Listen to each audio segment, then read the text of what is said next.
Ito ay isa nating subscriber, si Fred na OFW, at humingi siya sa atin ng tulong paano ba yung ipaplano niya yung kanyang retirement. Kasi may kalamitan yung mga OFW na uubos lang yung pera sa kung saan-saan. So gusto niyang magkaroon ng definite plan.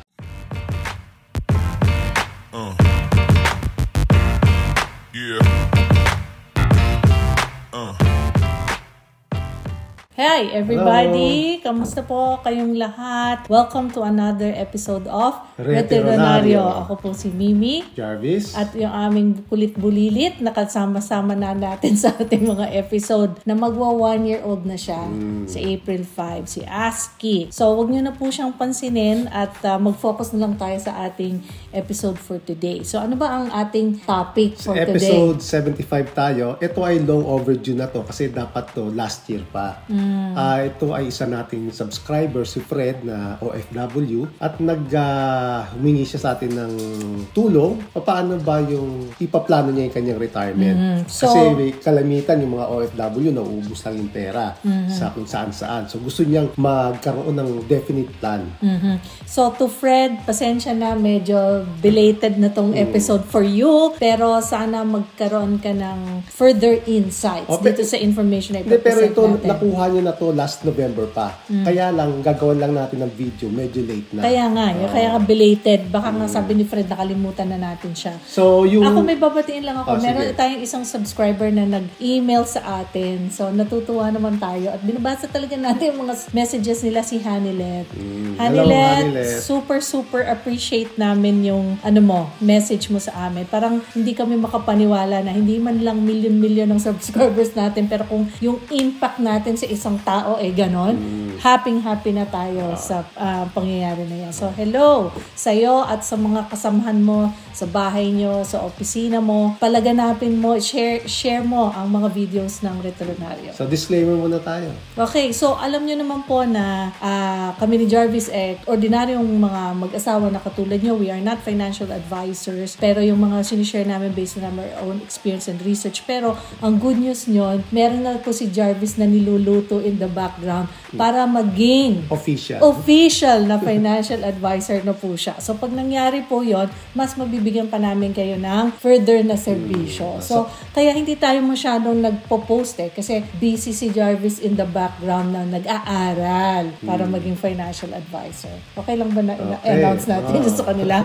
Okay. So yes. So game na tayo. So yung ating pag-uusapan natin ngayon ay yung retirement plan ni Fred. Okay? So ito yung ginawa ko as of November 15, 2023. Sabi nga natin, disclaimer ito, all information presented here are based on the information sa binigay ni Fred. Actually, pag binibigay namin yung questionnaire dun sa mga nagpapatulong sa atin, laging ito ang sinasabi natin na lahat ng pinipresent namin sa inyo ay yung tingin natin na sitwasyon niya. So, nasa sa kanila kung susundin nila o i-reject nila yung recommendation. Anyway, recommendation lang naman At saka, nasa sa kanila talaga yung kung anong diskarte nila. Diba?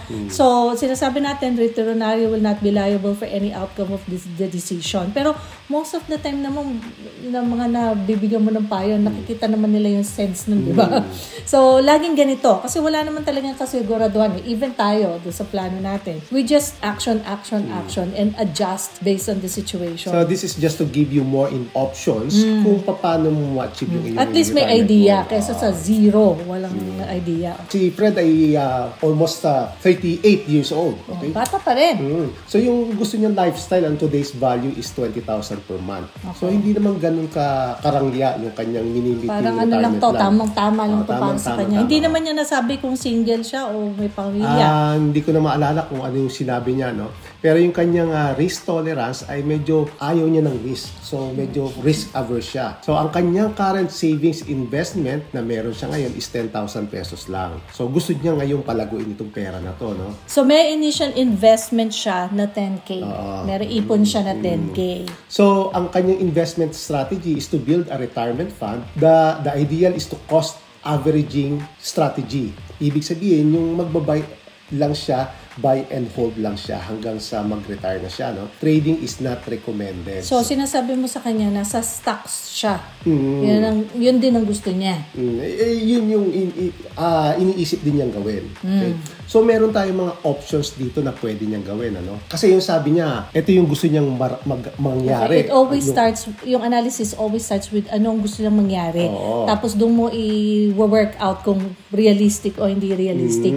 And then doon mag-a-adjust. Okay. So, ang sabi niya, gusto niya mag-retire at the age of 60. Okay? So, ibig sabihin, meron pa siyang 22 years para mag-save at mag-invest. So, kung siya ay magre-retire at the age of 60, ang recommended withdrawal rate dito sa edad na to is 3.5 para mas malaki ang tsansa na hindi mauubos yung pera niya hanggang siya ay buhay pa.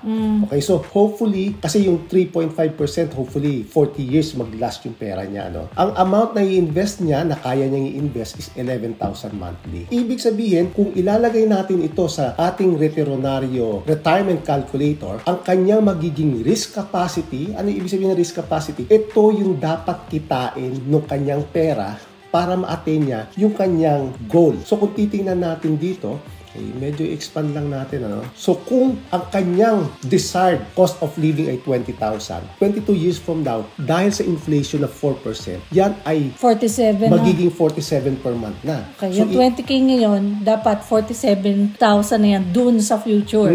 Kasi tumataas ang halaga ng mga bilihin. Parang nadoble.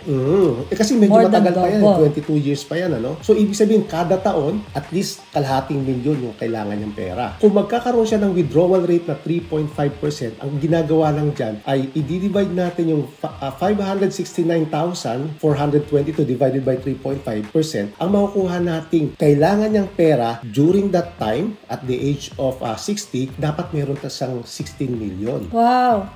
Medyo ano ba malaki. yan? Masyado ba yung mahirap ubutin sa So, langit? titingnan natin, ngayon ay pag titingnan natin yan, parang ang hirap marating. Pero kung yan ay inyong pagpaplanuhang mabuti, posible yang marating. Okay? So, anong ibig sabihin ng 16.5 million?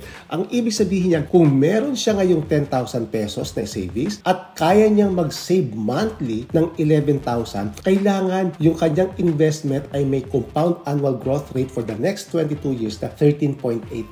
Yung 13 yan, medyo realistic ba sa iyo? Kasi usually sinasabi mo 9, 10, 11, So, 12. Yung 13% na yan ay medyo malaki yan. Especially sa mga beginner. Kasi yung mga beginner, ang lagi nating ina-advise, mag-invest sa isang fund na nagtatrack ng S&P 500. Ng S&P 500, average na sa 9 to 10% yearly. Pero kung siya ay mag-i-individual stocks, ay pwede yung umakyat hanggang 15 to 20%. Pero risk averse siya, number 5. Mukhang hindi swak yung situation. So, anong ibig sabihin yan? Okay? If the desired retirement lifestyle, sinabi nga natin, today's value is 20,000 per month.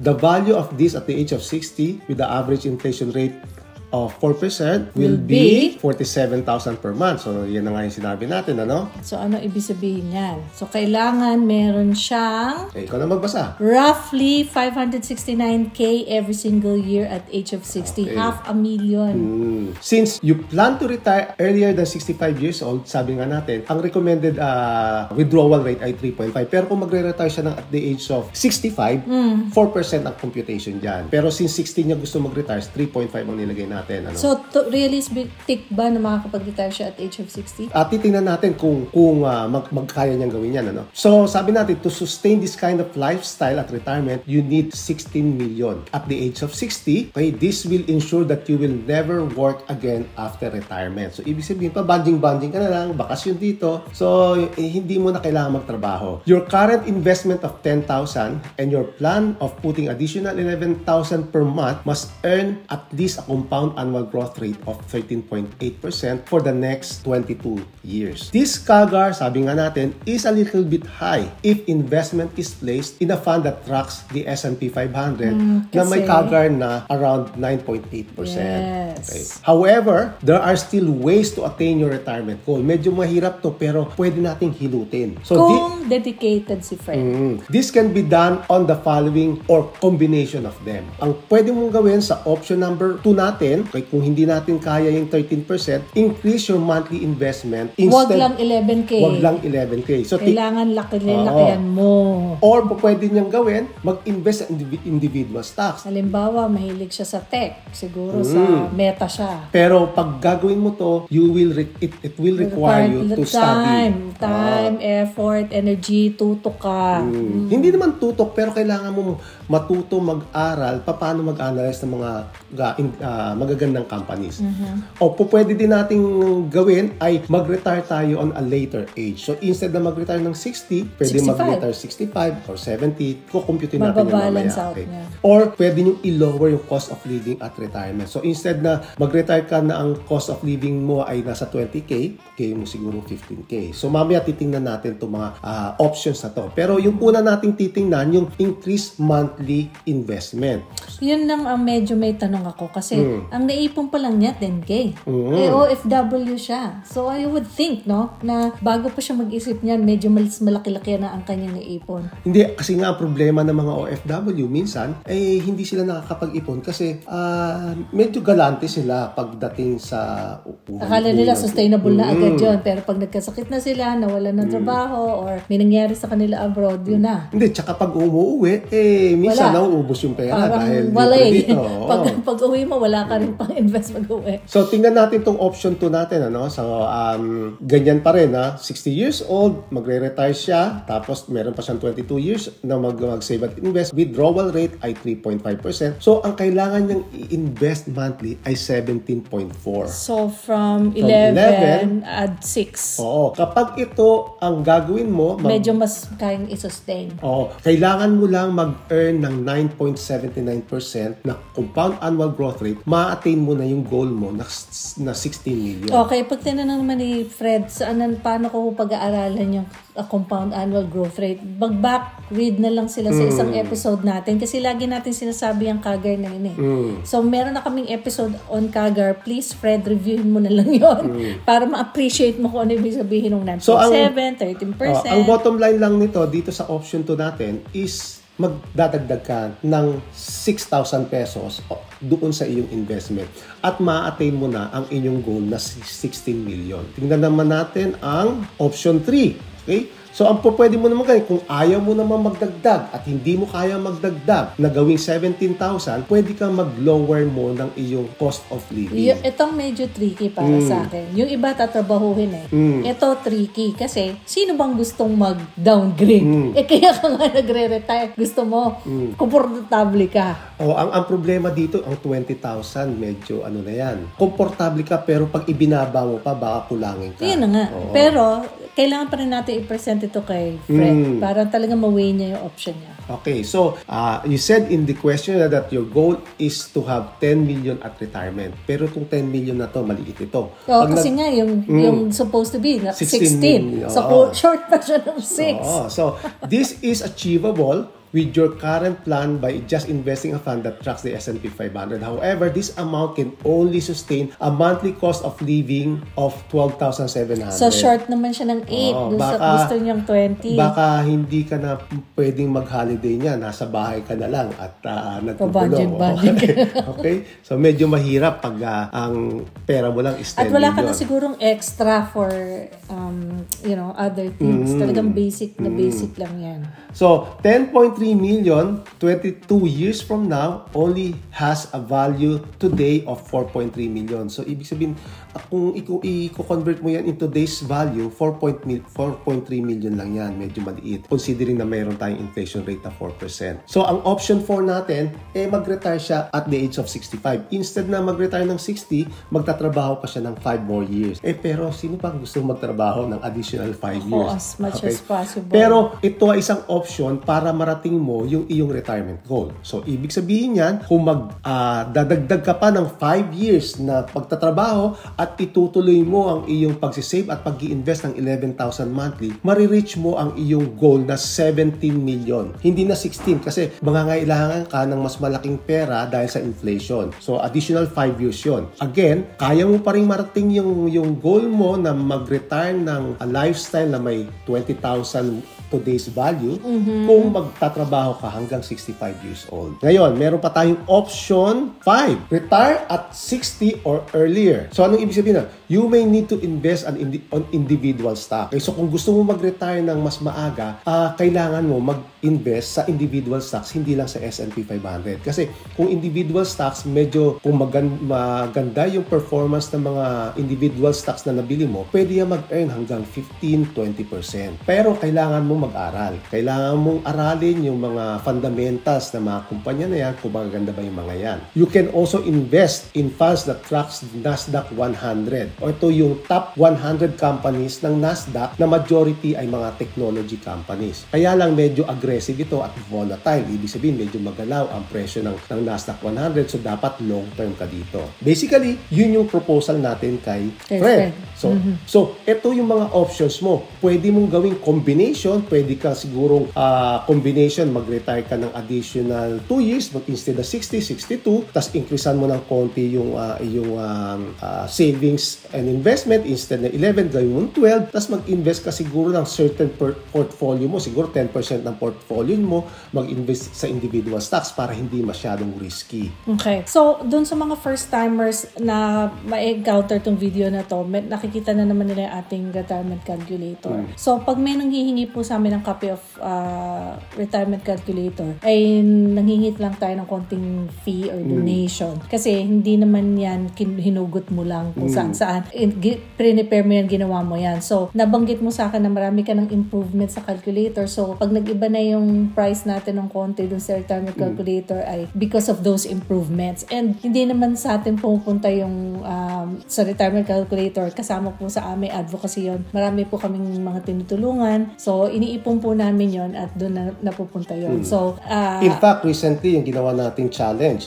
So, namigay tayo ng almost more than 30,000 pesos. Yeah. So, yung meron man kami na-generate dun sa retirement calculator na abonado ba tayo? Minimal. Abonado pa kami. From our own kaban, yung aming So, nagkaroon nga tayo ng recap challenge. Yung supposed to be, it's a private event kasi nga very exclusive yung umano na challenge. Pero napapayag naman natin sila na i-share yung episode na yon, yun na ni-record natin kasi gusto nating ma-enganyo or ma-encourage yung iba na mag-save din. So, ngayon may nagtatanong na sa amin, kailan po yung next challenge? Kailan po yung next na Retirenario Challenge? Sabi namin, ayusin pa namin, pag-iisipan pa namin paano ang mechanics para mas marami pang makasali.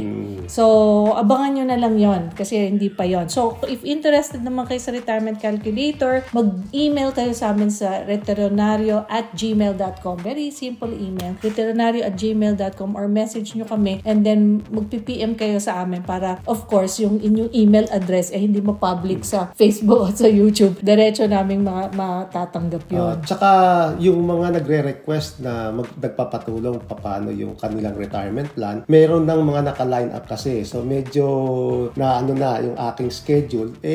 Gagawa natin ng paraan. Tingnan natin kung paano natin sila matutulungan. So, as of now, free pa rin yan. Kasi, ang kapalit naman ng nire-request lang namin ay may feature namin yung inyong case para ma-share din sa iba. Kasi, pag wala talaga tayong idea, mahirap mag-discarte. So, kaya namin nire-request yun as a learning tool, as a learning opportunity, hindi para i-chismis yung lifestyle nyo. Wala naman kami chismis dito, diba? Tsaka meron naman we are analyzing it. May consent. May option naman sila na wag i-mention yung pangalan nila or maging anonymous sila or nickname lang ang sabihin.